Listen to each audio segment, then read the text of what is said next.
es el problema de la demarcación científica y el segundo es el asunto sobre la naturaleza del cambio científico. ¿Ah? En relación al primer problema, mencionamos que Popper es uno de los filósofos más importantes que plantea que el problema de la demarcación es uno de los problemas fundamentales, ¿no? Junto con el problema de la inducción. Y Lakatos pues dice, tiene razón, es un problema eh, muy importante, solo que para Lakatos, como un poco para Popper también, no solo tiene un carácter epistemológico, sino que también es una cuestión política, ¿no? Es un asunto que tendrá incidencia en la política, en la economía de un país, en fin, bueno, ¿no? Entonces, Lakatos se pregunta, ¿qué es lo que distingue al conocimiento de la superstición? ¿Ah? ¿Qué es lo que distingue al conocimiento científico de la superstición, la ideología o la pseudociencia? Y esta pregunta, como acabo de decir, no es solo, es una pregunta lógica, una pregunta que apunta a un criterio lógico, pues, o a un criterio estrictamente epistemológico, sino que además también tiene un carácter social, político, económico. La demarcación científica no es un asunto solamente de establecer un criterio formal, ¿no? O epistemológico. Hay también en juego intereses muy importantes que son más, que van más allá de la lógica y más allá de la epistemología. Bien, y eso se puede rastrear en la ciencia, ¿no? Eso se puede rastrear en la historia de la ciencia. Bien, ese es el primer problema, el problema de la demarcación científica, ¿no? El segundo problema es la naturaleza del cambio científico. Ahí en quien está pensando Lakatos es en Kuhn. Para Kuhn, como hemos visto, como vimos hace unas clases, los cambios científicos son cambios repentinos, dramáticos e irracionales. Aparentemente, vimos la clase pasada porque se podría decir que no es una crítica justa o una objeción justa a Kuhn. ¿En qué sentido de racionalidad podríamos estar hablando? También en relación a qué de inconmensurabilidad, qué noción de inconmensurabilidad es la que está en juego para poder hablar de irracionalidad. Si bien, como dijimos la clase pasada, los paradigmas no pueden compararse uno a uno, ¿no? En términos de proposiciones una a una, sí se puede, eh, sí puede haber comparación en relación a la comprensión o entendimiento de sus repercusiones prácticas en relación a cuestiones más bien de índole práctico. Entonces, si esto es así, pues parece como que el ataque de irracionalidad se ve opacado, pero justamente Lakatos plantea esta crítica a la irracionalidad del cambio científico, tomando como base lo que Kuhn menciona, lo que Kuhn plantea, como que los científicos que se adhieren a un nuevo paradigma, renuncian a uno anterior y se adhieren a uno nuevo, sufren una especie de conversión mística, ¿no? Un cambio en la forma de las cosas. Entonces parece, para muchos, no solo para Lakatos, pero pareció a mucha gente que eso atentaba contra la racionalidad de la ciencia, esa idea basada en la inconmensurabilidad. Y entonces, pues Lakatos piensa que es necesario reparar esta idea, ¿no? Tratar de explicar el cambio científico sin caer en la irracionalidad. Em, entonces, mencionamos que por lo menos hay dos formas en las cuales, según Lakatos, se ha planteado el problema de la demarcación científica, el problema que hemos visto desde el semestre pasado, o bien un verificacionismo o bien un falsacionismo. Y lo que dice Lakatos, bueno, pues es que en realidad el verificacionismo es eh,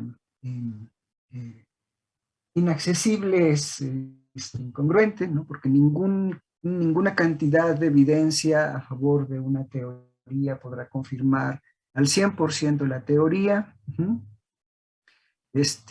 Ahí aparece el problema de la ingenuidad o el problema como de esta falta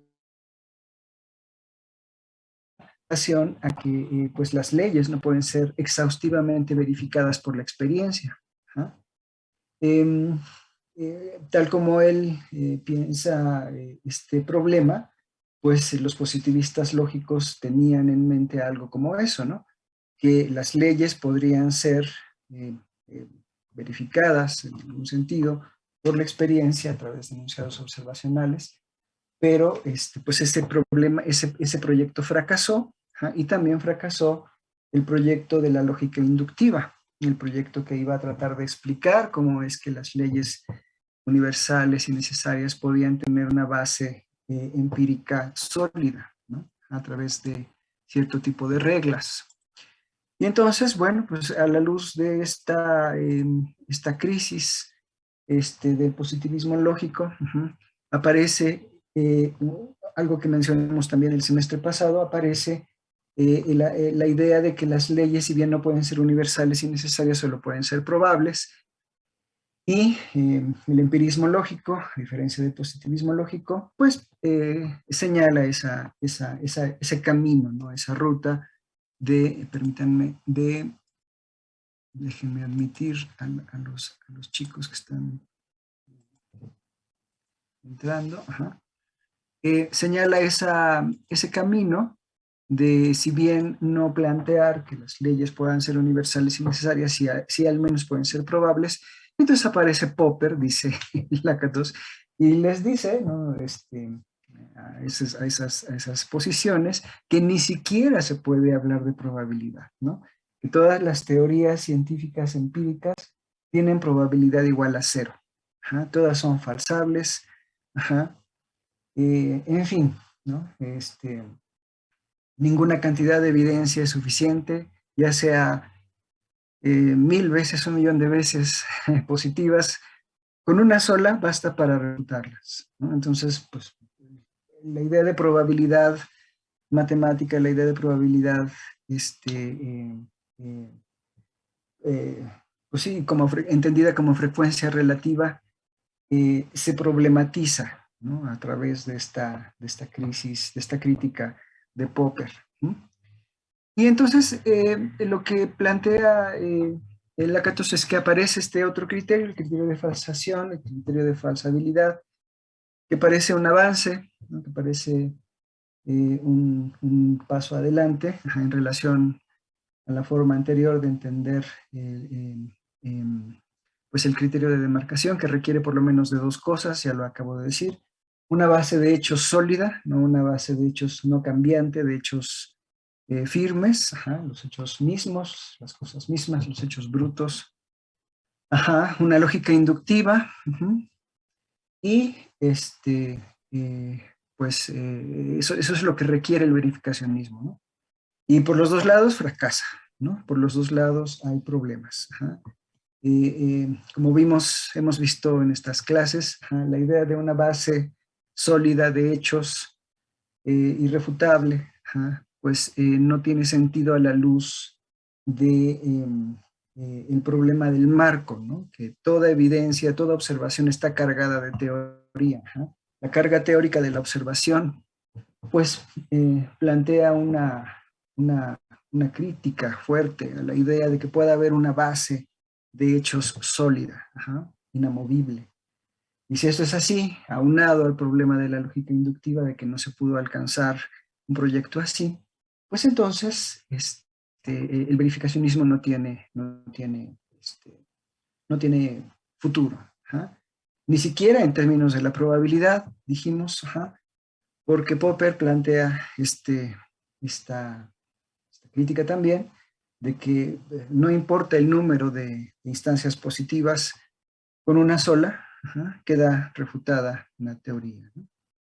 Entonces el asunto es que aparece este otro criterio, el criterio el de falsabilidad, el falsacionismo popperiano, que plantea que una vez que se plantea una teoría, lo que hay que buscar es realizar experimentos observaciones cruciales, experimentos cruciales que pongan en duda la teoría o la refuten.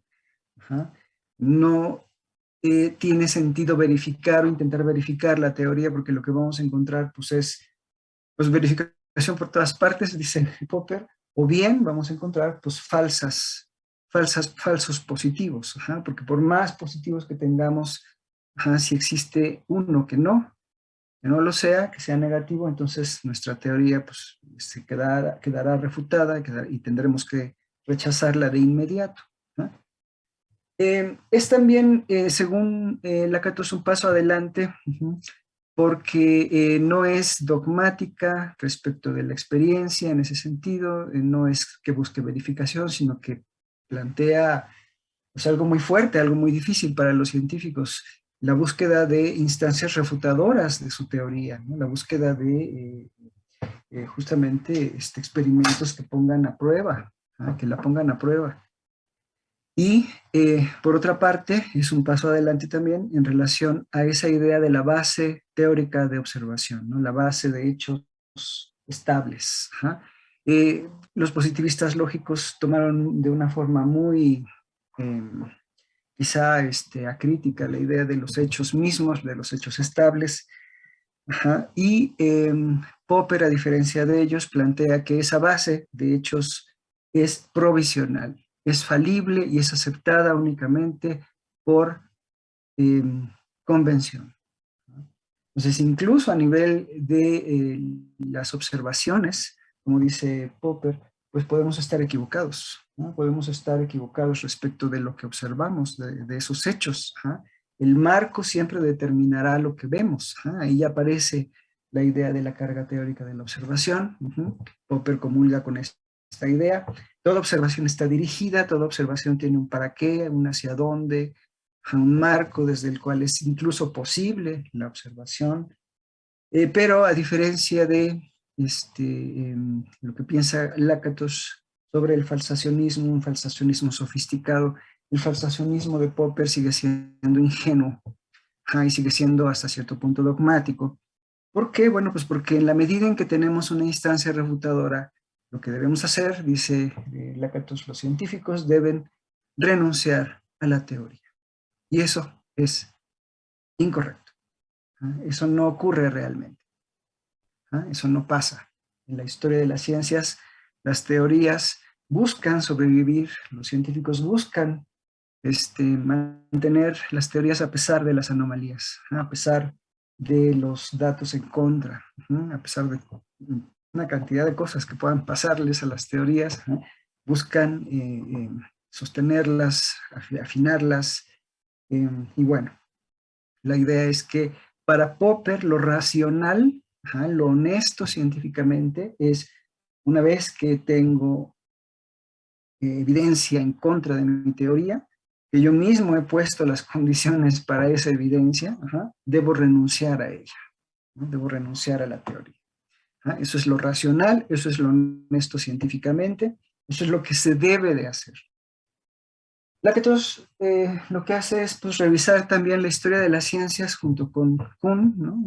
Retoma la historia de las ciencias, y lo que hace es darse cuenta de que no es cierto, de que continuamente los científicos intentan afirmar, intentan mantener teorías, aun cuando sus predicciones no hayan sido correctas, aun cuando la base de observación sea negativa, aun cuando haya un experimento crucial que la ponga a prueba, siguen manteniendo eh, su confianza en las teorías. Y eso no es irracional, eso tampoco es deshonesto científicamente, es un procedimiento completamente natural en las ciencias, ¿no? Tratar de defender el marco, ¿no? El marco aprendido, el marco con el que he investigado la naturaleza y que me parece confiable hasta cierto punto, no abandonar en este momento, sino más bien ocuparme de otros problemas, no de las anomalías que se presentan,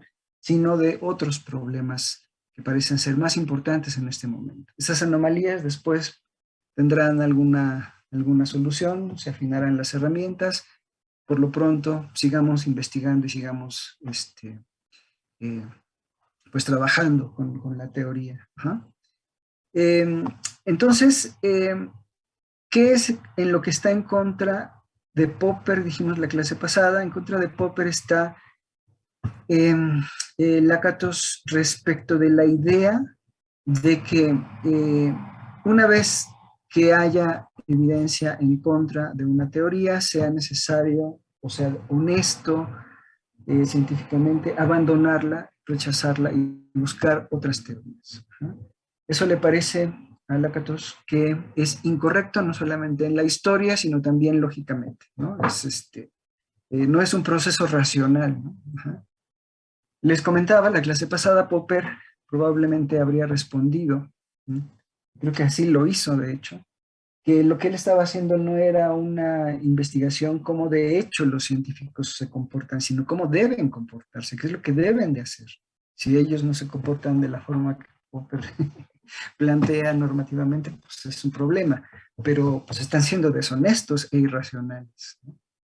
En fin, bueno, como vemos, pues la nueva filosofía de la ciencia pone énfasis en los casos de la historia de la ciencia y lo que Lakatos ve pues, es que estos abandonos no se dan del todo, como Popper lo dice. ¿Ah? Incluso hay programas de investigación que parecen ya ser abandonados y que por una razón pues, a veces casual, a veces un desarrollo tecnológico interesante en un momento dado, da un nuevo vigor a esos programas que ya estaban en retroceso y que parecían completamente olvidados. Entonces, eso es interesante. Ajá. Eh, que Popper no lo veía o no quería verlo de esa forma. ¿No? Para él el cambio científico estaba relacionado con la falsación, con la refutación y la racionalidad de ese cambio tenía que ver con pues, abandonar la teoría que ya había sido falsada. ¿No? En eso radicaba la racionalidad del cambio. Ajá, y era pues prácticamente pues era algo em, en riesgo, las teorías siempre están en riesgo, ¿no? Ajá. Y para qué, o sea, como que Popper diría, ¿para qué seguir tratando de mantener una teoría que ha sido ya pues vista de una forma como incorrecta ¿ah? Y lo que Lakatos ve es que en la historia de la ciencia eso ocurre muchas veces, ¿no? Ocurre todo el tiempo. ¿No? Que las teorías son sostenidas a pesar de tener retrocesos teóricos o retrocesos empíricos. ¿No? ¿Sí? Los científicos siguen trabajando en esos programas y no es irracional hacerlo. ¿No?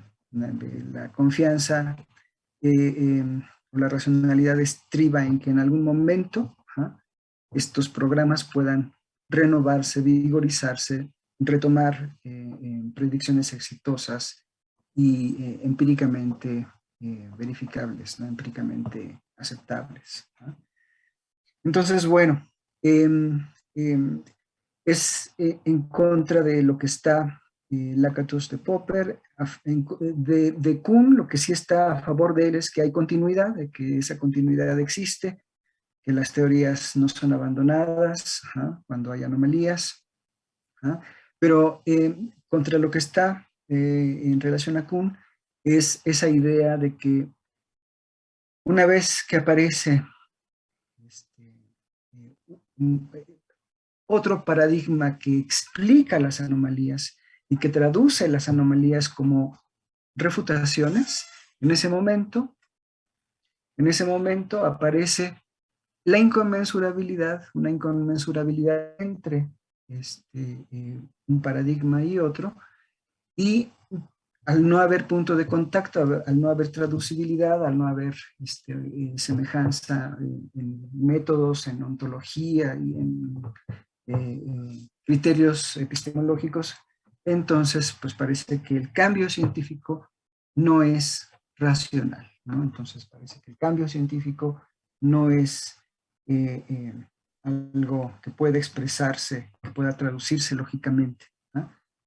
Lakatos está en desacuerdo de esa idea. ¿Sale? Bueno, para el día de hoy, planeo pues entrar en la propuesta, planeo entrar en la propuesta de Lakatos de los programas de investigación, con algún detalle, y según yo, les pedí que leyeran algunas secciones del capítulo 1, así que me voy a concentrar en esas secciones. Es un capítulo muy largo, y bueno, pues bueno, vamos a empezar.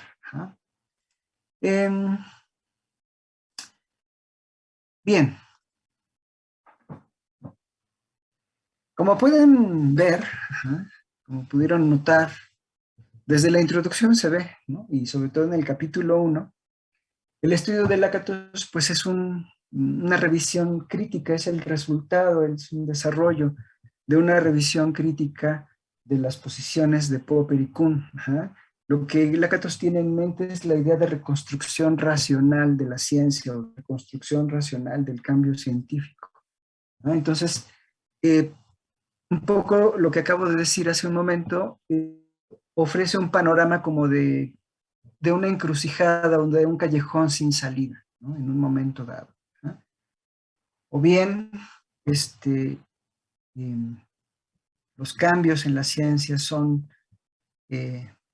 repentinos, radicales, pero perdemos racionalidad, ¿no? Perdemos incluso la noción de verdad, ¿no? Nos perdemos en un relativismo, o bien son graduales, son secuenciales, pero entonces parece que en ese abandono de las teorías aparece un falsacionismo ingenuo, ¿no? De una vez que tengo una teoría que no es exitosa, que no predice adecuadamente las cosas, pues debo abandonarla.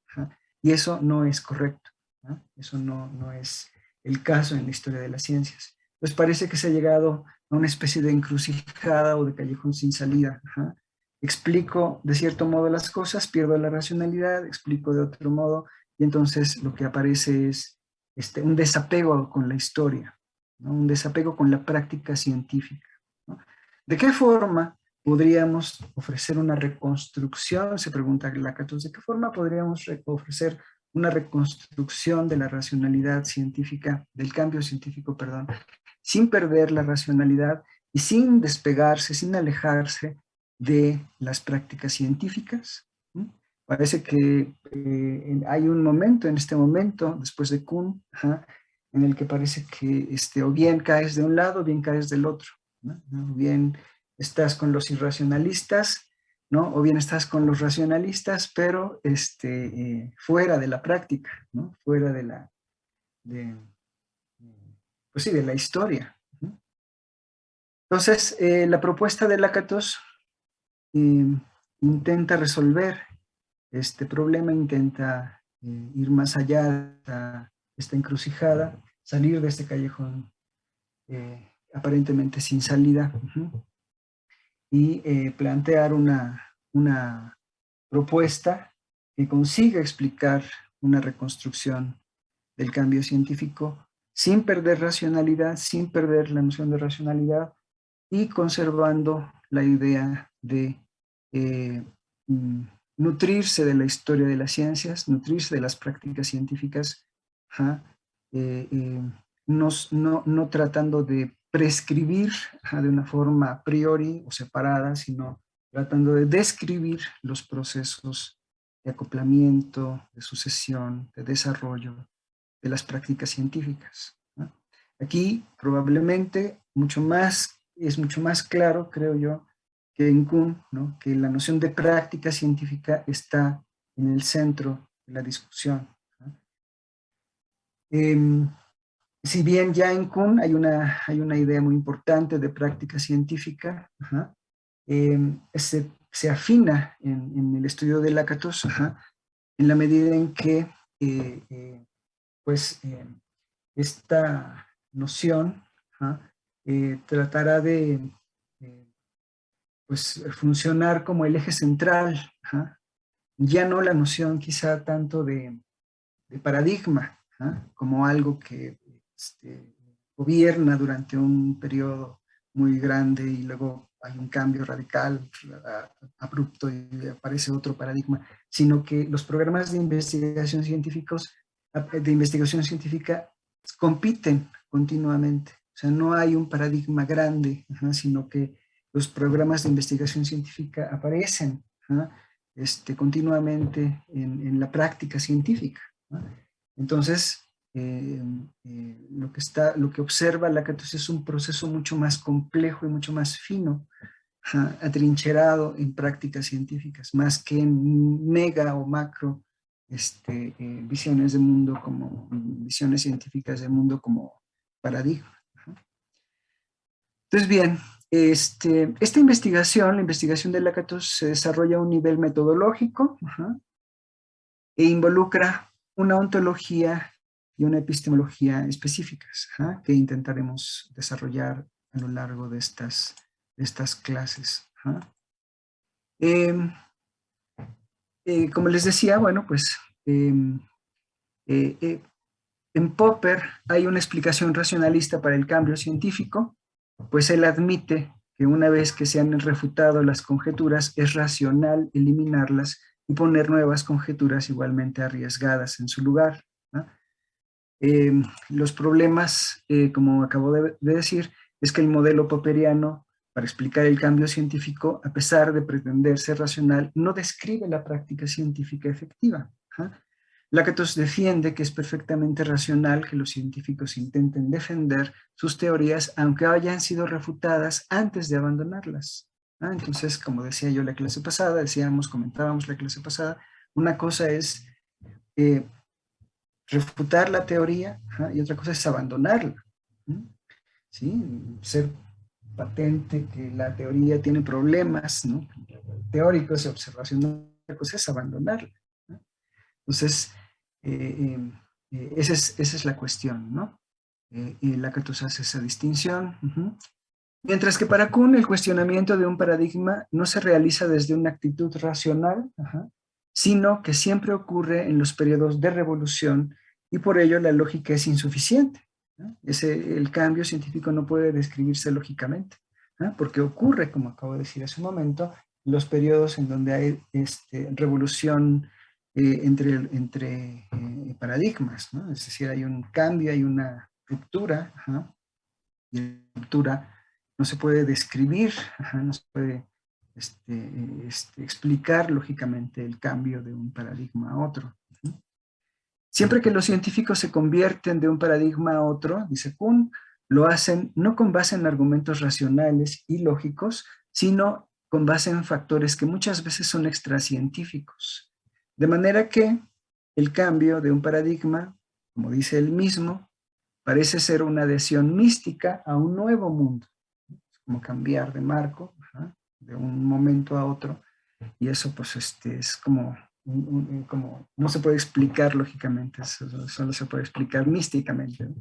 Esa expresión fue muy desafortunada en Kuhn, ¿no? Yo creo que estaba tratando de explicar o expresar un poco de manera poética o literaria, ¿no? Fue tomado por otros autores de una forma literal y bueno, no sé, ¿no? Es algo que para muchos autores se cometió una injusticia grave, ¿no? Al plantear que Kuhn enfatizaba el carácter irracional del cambio científico. Más bien, como les decía la clase pasada, pues habría que revisar el concepto de racionalidad, ampliarlo quizá, habría que revisar el concepto de inconmensurabilidad y fijarse bien a bien si de él se desprende una noción de irracionalidad o no. En fin, pero bueno, Lakatos piensa que sí, y como muchos otros pensaron que sí, fue una de las principales críticas. Bien, la propuesta de Lakatos pretende evadir el falsacionismo ingenuo de Popper, pero sin recurrir a una explicación irracional del progreso científico como hizo Kuhn. Pretende evadir el falsacionismo ingenuo de Popper, renuncia a las teorías una vez que son refutadas, sin recurrir a una explicación irracional del progreso científico como hace Kuhn. Bien, él propone la metodología de los programas de investigación científica.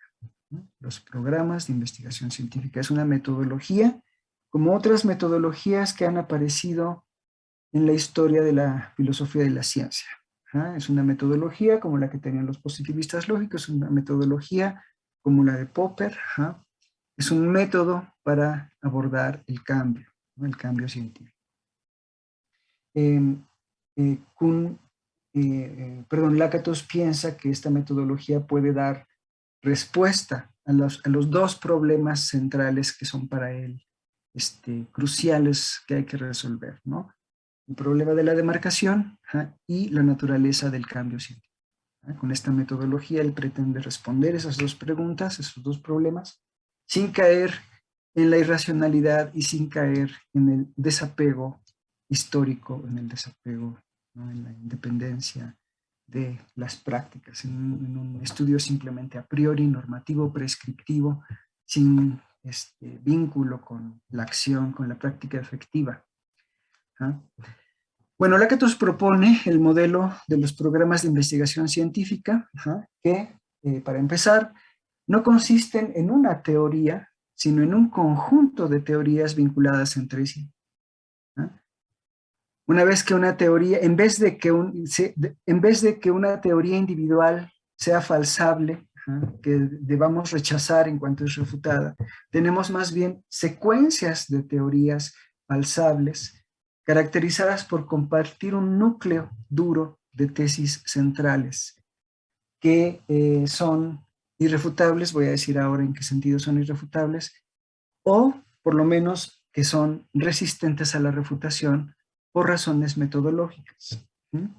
Entonces, no es una teoría individual o una macro teoría falsable ella misma, a la cual haya que rechazar en cuanto se presente una primera anomalía, una primera instancia negativa, sino que es un conjunto de teorías o secuencias de teorías que son falsables y que comparten un núcleo duro de tesis o de leyes, por ejemplo, las leyes de Newton, y que estas mismas pues no son refutables por la experiencia, no son refutadas por la observación, sino que suponen, están supuestas en la observación científica, ¿no? De una forma pues casi kantiana, ¿no? Como a priori. Pero ya veremos en qué sentido. Fíjense bien, a veces, y esto es algo que Kuhn se dio cuenta en los 70, a veces él se refiere a los paradigmas como teorías, ¿no? Como si fuera una teoría, una macroteoría individual, ¿no? Entonces, para resolver esa ambigüedad, Lakatos propone más bien la noción de programas de investigación, ¿no? Los programas de investigación son secuencias de teorías, ¿no? Eso es algo que es importante para, según él, pues no confundir cuando se hable de una cosa o de la otra. Esta secuencia de teorías constituye un programa de investigación que supone un proceso de afinamiento, un proceso de refinamiento, de revisión continua, y no radical, no de una ruptura, no de una revolución, ¿no? Drástica, ¿no? Repentina, sino paulatina. Y entonces, bueno, pues los programas de investigación no gobiernan etapas o pues sí, como en el caso de Kuhn, que pensaba que un paradigma podía ser como un macro marco, un marco teórico gigantesco, ¿no? Durante mucho tiempo puede tener una gran hegemonía y posteriormente con la crisis revolucionaria, la etapa de crisis, aparecer otro paradigma que gobierne de igual forma durante otra época, ¿no? Durante otro tiempo. No, los programas de investigación están continuamente compitiendo entre sí. Los programas de investigación están continuamente en una rivalidad constante. La propuesta, según Lakatos, su propuesta soluciona algunos problemas que Popper y Kuhn no lograron explicar. El problema con la reconstrucción de Popper es que él describe el cambio científico como un momento en el cual la teoría es falsada y en consecuencia es abandonada por otra distinta. Pero esto en realidad, según Lakatos, no ocurre. Las teorías pueden presentar anomalías y los científicos no renuncian a las teorías. Y esto no es irracional. La falsación ocupa un lugar en la propuesta de Lakatos, pero tiene un papel disminuido o un papel no ingenuo, no tan radical como en el caso de Popper. Las teorías no son refutadas por los hechos, tampoco diría Lakatos, sino por otras teorías también. Un poco como lo planteaba Kuhn. No es que los hechos refuten las teorías, sino que las teorías establecen criterios que permiten ver anomalías como instancias refutadoras. Entonces, no es que se refuten por las observaciones, no son refutadas por los hechos, sino por otras teorías. Es ahí en donde aparece la idea de secuencias de teorías. Pero no hay tal abandono, no hay tal ruptura dramática, una crisis repentina, sino que es parte del proceso, ¿no? En la práctica misma. La práctica científica es ella misma auto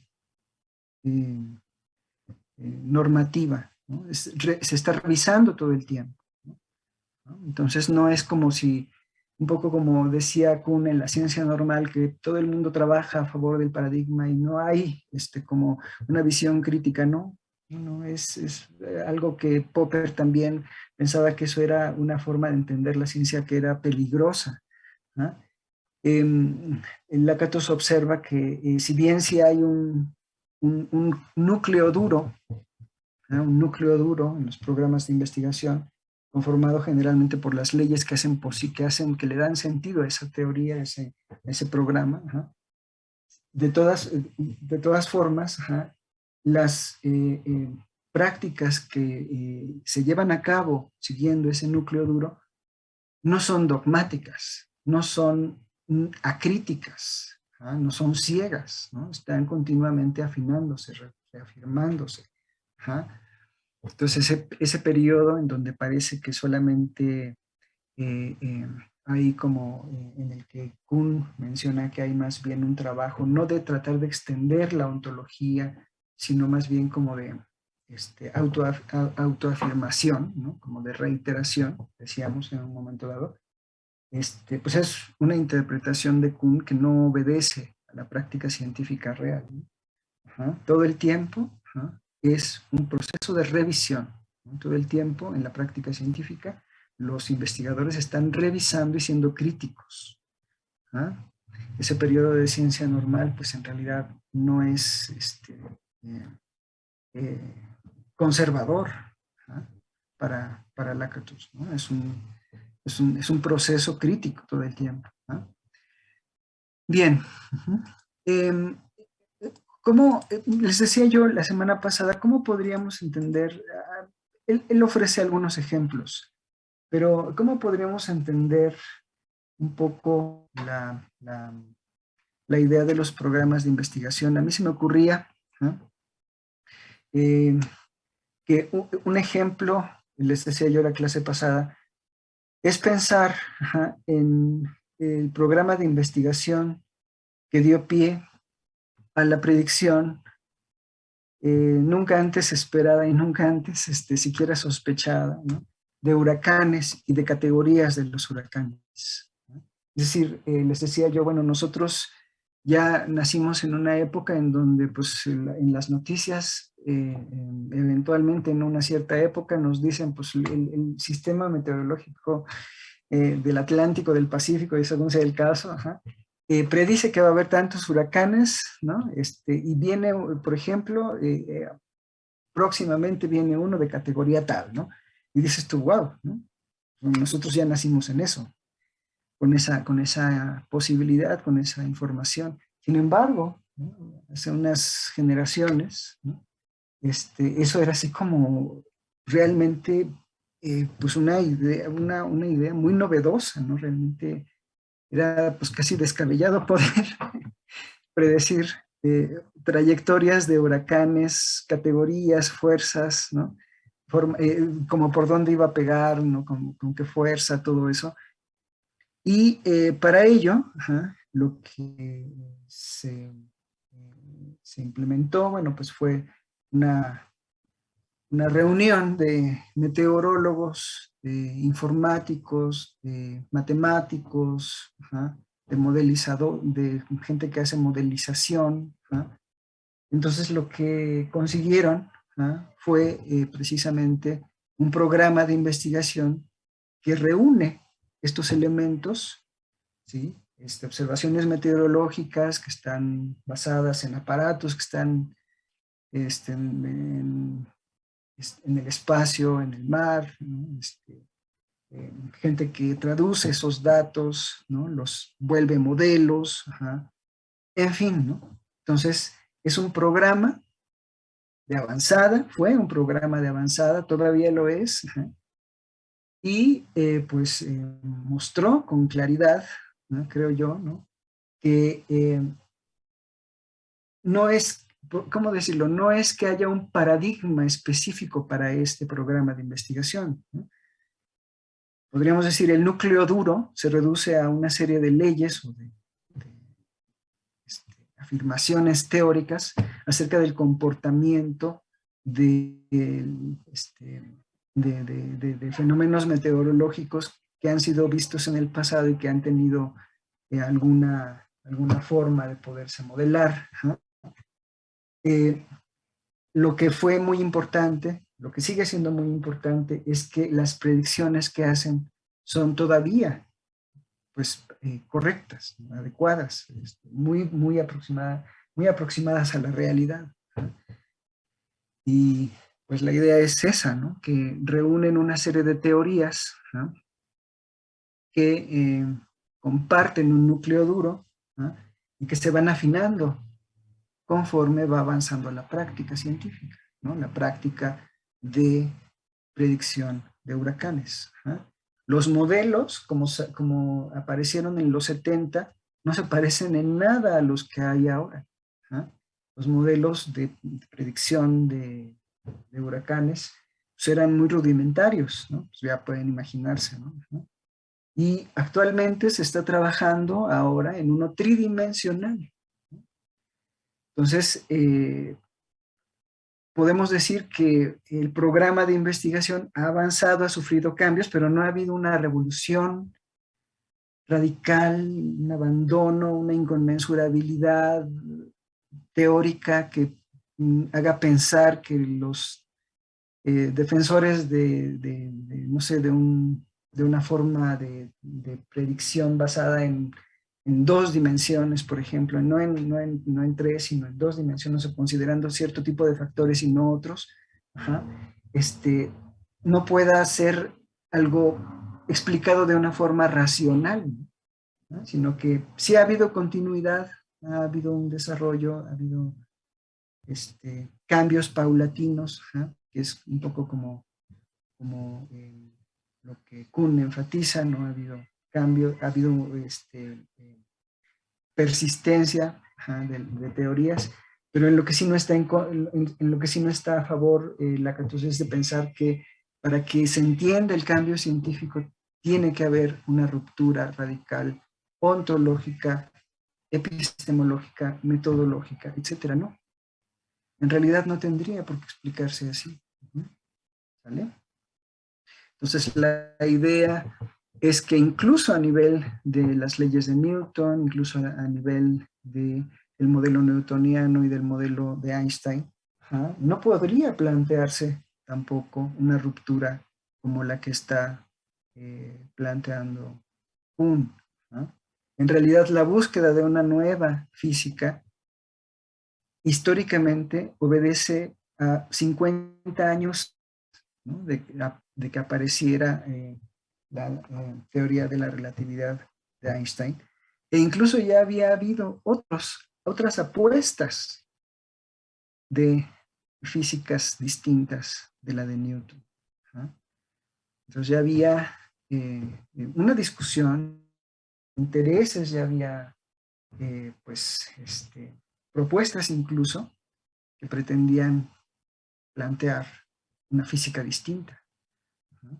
Hasta que bueno, pues simplemente llegó la física de Einstein, ¿no?, y pues fue por sus éxitos predictivos y explicativos, ¿no?, la que eh, prevaleció por encima de las otras, ¿no? Pero entonces, esa ruptura no se da de una forma inesperada o tan radical como parece ser, ¿no?, sino que más bien es el resultado de un estado de, de revisión constante en la práctica científica de los propios científicos que están eh, trabajando con el núcleo duro, ¿no?, que conduce a un cambio tan significativo como pudiera ser este, ¿no? ¿Sale? Ahí, entonces, digamos, sí, un cambio en el núcleo, un cambio en los presupuestos, ajá, pero no hay, como diría Kuhn, una ruptura radical o una crisis, como quizá lo está planteando Lakatos, pues telenovelesca o novelesca, ¿no? Así de desgarrarse las vestiduras en un momento dado, de forma repentina. No, es el resultado de un proceso crítico, de un proceso de reflexión, ¿no?, de los propios científicos, ¿no?, que conduce hacia eso, ¿no? En fin, bueno, entonces, me decía yo, estos programas de investigación que reúnen teorías y que al mismo tiempo, en la medida en que se va dando las prácticas, se van dando secuencias de teorías cada vez más finas, más apegadas a desarrollos tecnológicos, ¿no?, más eficientes, más, con un carácter predictivo más fijo, más fino, más detallado, ¿no?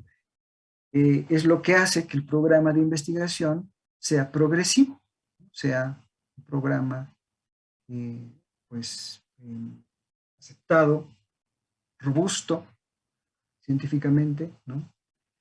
Y no programas que empiezan a fallar, ¿no?, que empiezan a fallar en sus predicciones o que empiezan a tener, como dice Lakatos, que amoldar, explicar más bien por qué no ocurrió lo que habían predicho, ¿ah? Es decir, los hechos se adelantan y estos programas pues, simplemente tienen que correr para alcanzar a los hechos, ¿no?, para explicarlos, para decir por qué, o bien no se dieron o se dieron otras cosas, ¿no? Entonces, a diferencia de estos programas, ¿ah?, los programas que se están robusteciendo, que son progresivos, eh, digamos, van a la vanguardia, ¿no?, van cada vez más cerca de los hechos, del observado, de lo que se esperaba que dijeran, que predijeran. Y como les decía yo un poco la clase pasada, pues no solamente son predicciones teóricas, ¿no? O sea, ponen en movimiento a una sociedad, o sea, pues cuando avisaron, por ejemplo, les decía yo, ¿no?, de estos huracanes que impactaron de una forma dramática, ¿no?, en los Estados Unidos o aquí. Se decía que venía un gigante, un huracán gigante a Mazatlán y que iba a impactar y que era así que solamente había, creo, si no recuerdo mal, las categorías llegan a 5, ¿no? Y era 7, ¿no? O sea, era así gigante, no sé, rebasaba cualquier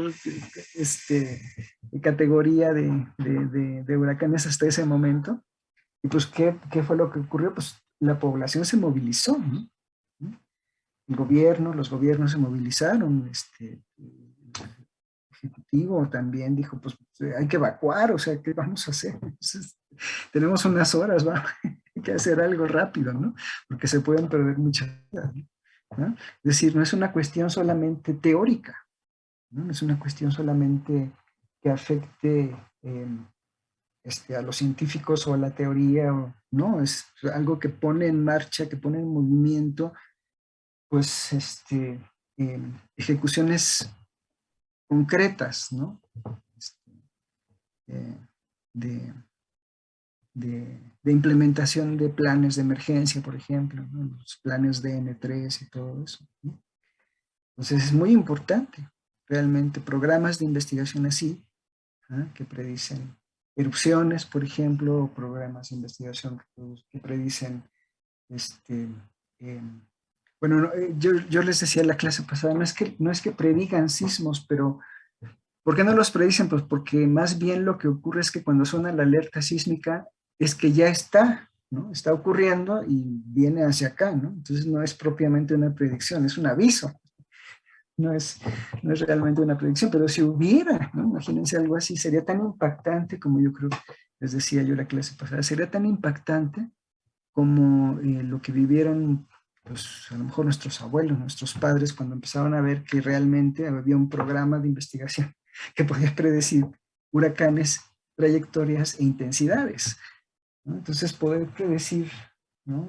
Sismos todavía sigue siendo el reto, ¿no? Supongo que de la misma forma que en el caso de los programas de investigación para predecir huracanes, tendrá que reunirse científicos de todo el mundo, los mejores científicos de todo el mundo, de diversas orientaciones, geológica, matemática, ¿no? Informática, de modelización, etcétera, ¿no? Para llevar a cabo, pues, me imagino yo como en el caso de los huracanes, llevar a cabo, pues, acciones que nos permitan observar cierto tipo de sucesos o eventos que nos den información matemática, estadística, etcétera, para poder predecir estos fenómenos, como se hace en el caso de los huracanes.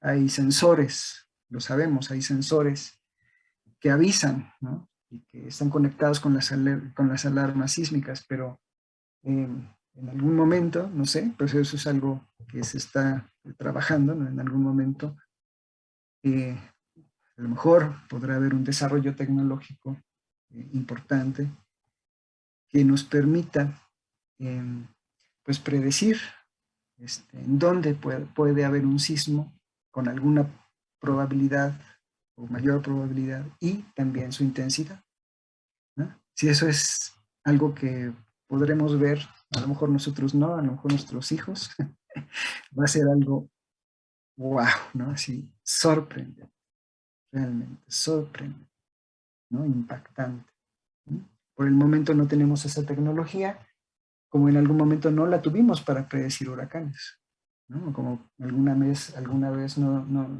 algún momento no tuvimos para predecir erupciones, ¿no? Pero, pues ahora los tenemos y, pues, no creo que haya algún impedimento para pensar que en algún momento, en el futuro, pueda haber un programa de investigación en esa dirección, ¿no? Que, pues, para muchos, muchos países es importante, ¿no? Como el nuestro, o Japón, ¿no? Muchos países en donde se sufre de estos problemas, que han tenido problemas de este tipo, ¿no? Estas secuencias, si se fijan, estas secuencias de teorías no se dan de manera a priori. La forma en la que las teorías se van desarrollando, se van afirmando, afianzando o afinando, es en relación a los problemas, ¿no? Que surgen. Estos problemas pues, son básicamente las anomalías que encontramos. ¿Ah? No son estrictamente a priori, no son sucesiones que se dan de forma únicamente teórica, sino que es en la práctica científica en donde se van desarrollando, se van gestando, pues estos refinamientos, estos ajustes a las teorías sin perder el núcleo. ¿No? El núcleo es lo que se conserva, ¿no? Es lo que define el programa, ¿no? Pero, bueno, en fin, ¿no? Estas secuencias van surgiendo de forma pragmática, de forma práctica, ¿no? En la práctica científica. Y si ha de tener incidencia un ajuste teórico, debe ser en términos de sus repercusiones prácticas. Es también, creo yo, en esta posición, en la posición de Lakatos, en donde mejor se puede percibir pues, un pragmatismo. Porque pues es, como les decía yo, ¿no? En la práctica científica en donde surge la normatividad que nos va a regular, y también en relación a la solución de problemas, y sobre todo también en que si hay apuestas teóricas, estas apuestas teóricas deben tener una relevancia práctica, ¿no? Deben hacer una diferencia práctica, ¿no? En la experiencia, en la observación, ¿vale? Eso es algo que es importante. La efectividad es un tema clave. Bien, el núcleo duro, compartido por una secuencia de teorías, es con frecuencia infalsificable, decía yo hace un momento. ¿En qué sentido podemos decir que las leyes del núcleo duro es infalsificable? ¿No? Bueno, por lo menos en dos sentidos. El primer sentido obedece a que los científicos que trabajan dentro del programa son típicamente y correctamente reacios a abandonar las afirmaciones que constituyen el núcleo duro. Son reacios a abandonar, a someter a crítica, a someter a prueba, ¿no? Las afirmaciones que constituyen el núcleo duro. Ese es el primer sentido en el que se dice que son infalsificables, ¿no? Son las herramientas con las que se va a trabajar, ¿no? Entonces, pues simplemente no están sometidas a crítica, ¿no? Y la segunda forma en la que se dice que no son falsificables es que en sí mismas esas tesis del núcleo duro, ¿no? Suelen ser vacías de consecuencias empíricas, ¿no? Suelen estar vacías, ser solo formas o estructuras o esquemas. No tienen consecuencias empíricas particulares. Entonces, el ejemplo que nos pone Lakatos es las leyes de la mecánica de Newton en sí no nos dicen nada acerca de lo que veremos en el cielo nocturno, ¿no? Son estructuras, son leyes, son formas, son esquemas, simplemente, ¿no? Esquemas de ley, ¿no? Las leyes de la mecánica de Newton no nos dicen nada particular acerca de nuestras observaciones. Para derivar predicciones empíricas de ellas, se necesita un conjunto de hipótesis auxiliares sobre posiciones, masas, velocidades relativas, etc. Entonces, se necesita dotar de contenido a estas leyes, ¿no? Las hipótesis auxiliares suelen ser, por lo general, predicciones, ¿no? Que conectan estas leyes, estas afirmaciones formales, con observaciones particulares. Por sí mismas, ellas no dicen nada, dicen muy poco. Bueno, dicen muy poco, no es que no digan nada, pero dicen muy poco empíricamente, ¿no? Y entonces el asunto, como incluso también lo menciona Russell, ¿no? Bertrand Russell en su capítulo sobre la inducción, dice, pues estas leyes dirigen las investigaciones, dirigen las observaciones, pero ellas mismas no son refutables por la observación, ¿no? A través de ellas podemos explicar anomalías, podemos explicar, ¿no? Pero ellas mismas no están puestas en cuestión, no están puestas en duda, ¿no? Son lo que nos permite ver, son lo que nos permite observar los fenómenos, ¿no? Entonces, cuando aparece una aparente anomalía o algo que no encaja con ellas, pues ellas no están en riesgo. Las que están en riesgo son nuestras hipótesis auxiliares, son nuestras predicciones específicas. ¿Sí? Las leyes no. ¿Sí?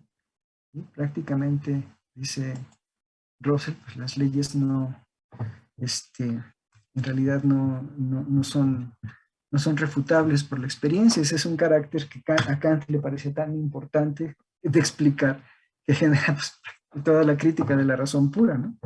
Son juicios sintéticos a priori, ¿no? Entonces no son validables en la experiencia y tampoco son refutables por ella, ¿no? Las leyes de las ciencias empíricas, ¿no? Bien, Duen, por ejemplo, decía que las proposiciones teóricas y los conjuntos de proposiciones teóricas no pueden ser falsadas concluyentemente por las observaciones experimentales, ¿no? Pierre Duen, en su libro El objeto de la física, dice algo así ya desde finales del siglo XIX, ¿no? Dado que estas leyes solo implican enunciados de observación en conjunción con hipótesis auxiliares, ¿no? De modo que cuando algo sale mal, dice Pierre Duen, y los enunciados de observación que ellas implican resultan ser falsos, pues entonces tenemos dos opciones, ¿eh? Modificar las proposiciones teóricas o modificar las hipótesis auxiliares. Y lo que generalmente se hace en la ciencia es modificar las hipótesis auxiliares. Porque las que están en riesgo son las hipótesis auxiliares. Jamás las leyes, jamás las proposiciones teóricas. ¿Vale? Esas son las que dirigen, son las que guían la investigación. ¿Sí? Entonces, para Lakatos, una teoría individual dentro de un programa de investigación consiste en dos componentes, ¿eh? El más o menos irrefutable núcleo duro, más un conjunto de hipótesis auxiliares, ¿eh? Como un cinturón, ¿no?, que protege el núcleo. El núcleo duro y estas hipótesis auxiliares implican predicciones empíricas, ¿eh? Haciendo así a la teoría completa pues un asunto falsable. Las hipótesis auxiliares, como dice Lakatos, juegan un papel paradójico, ¿no? Juegan un papel paradójico porque conectan a las leyes del núcleo duro con la experiencia, permitiéndoles figurar en teorías testables o falsables y por lo tanto refutables. Pero por otro lado, aíslan las tesis del núcleo duro, ¿no?, las protegen de la refutación, dado que a quienes están en riesgo no son las leyes, son las hipótesis auxiliares, ¿no? ¿Vale? Las protegen a las leyes del núcleo duro, ¿no? ¿Vale? Entonces, ese es un mecanismo, que a lo mejor en teoría del conocimiento lo podríamos encontrar, porque estamos hablando de filosofía de la ciencia, en teoría del conocimiento lo podríamos encontrar en Quine, en el holismo de Quine. A veces él tiende a decir algo así, muy semejante, como hay un núcleo de creencias que no estamos dispuestos a renunciar y alrededor generamos explicaciones pues sí, como un cinturón que protege esas creencias de tener que abandonarlas, ¿no? Es decir, a nivel de la epistemología parece que también los seres humanos, de hecho un poco, nos comportamos de esa forma. Pero acuérdense, es un holismo, ¿no? No es que sea siempre el mismo conjunto de creencias, ¿no? Porque estas pueden cambiar, ¿no?, en relación a contextos, pero es más o menos esa misma idea, ¿no? Hay un conjunto, un núcleo duro de creencias que no estamos dispuestos a renunciar y formamos alrededor de estas ¿no? Un cinturón protector, ¿no? De manera que las que son afectadas son estas creencias, por decirlo así, menores o protectoras, ajá, de este núcleo, ¿no? Entonces, esta idea está aquí presente, ajá. En, en, las que son refutadas o las que en algún momento sí se establecen predicciones adecuadas, exitosas, conformarán o conllevarán evidencia a favor de las teorías, son precisamente estas hipótesis auxiliares. Por eso es que cumplen un papel paradójico, ¿no? Porque conectan a las leyes, les dan como carnita, ¿no?, a las leyes formales, a estas estructuras, estos esquemas, ajá, con la experiencia, con la observación, y al mismo tiempo, si algo sale mal, protegen las leyes, ¿no? Porque las que están y las que pueden ponerse en duda son las hipótesis auxiliares. ¿Ah? Un ejemplo de esto, lo menciona incluso Lakatos y también lo plantea Kuhn, es el descubrimiento de Neptuno. Ante la anomalía de la órbita de Urano, pues se plantea una hipótesis auxiliar, ¿no?, que protege a las leyes de Newton de una posible refutación, ¿no? De hecho, no, para Kuhn no la hay, pero aparece, por ejemplo, la hipótesis de que hay un planeta que no se había visto, es Neptuno, ¿no?, y que genera una desviación en la órbita de ese planeta de Neptuno, y entonces, pues eso explicaría la anomalía, ¿no? Y de aparecer Neptuno en el mapa del sistema solar, pues entonces esa aparente anomalía sería tomada como una observación a favor, como una evidencia a favor de la teoría de Newton, ¿no? Entonces lo que plantea Kuhn, y también recupera Lakatos, es que el núcleo duro, en este caso las leyes de Newton, nunca son vistas como algo que tenga un riesgo de ser abandonado o de ser cuestionado por la evidencia, ¿no? Son las hipótesis auxiliares las que tienen ese riesgo, ¿no? Pueden no ser exitosas, pueden dar pie a otras predicciones, a predicciones diferentes, y ahí las que están en riesgo son ellas precisamente, ¿no?, las hipótesis, no las leyes, ¿no? Entonces, para explicar esta anomalía, ¿no?, había una cantidad muy grande de hipótesis, ¿no?, que planteaban desde que no había anomalía hasta que pues sí la había, pero se podía explicar de otra forma, ¿no? Y entonces la idea es que cuando aparece Neptuno, como les decía yo, en el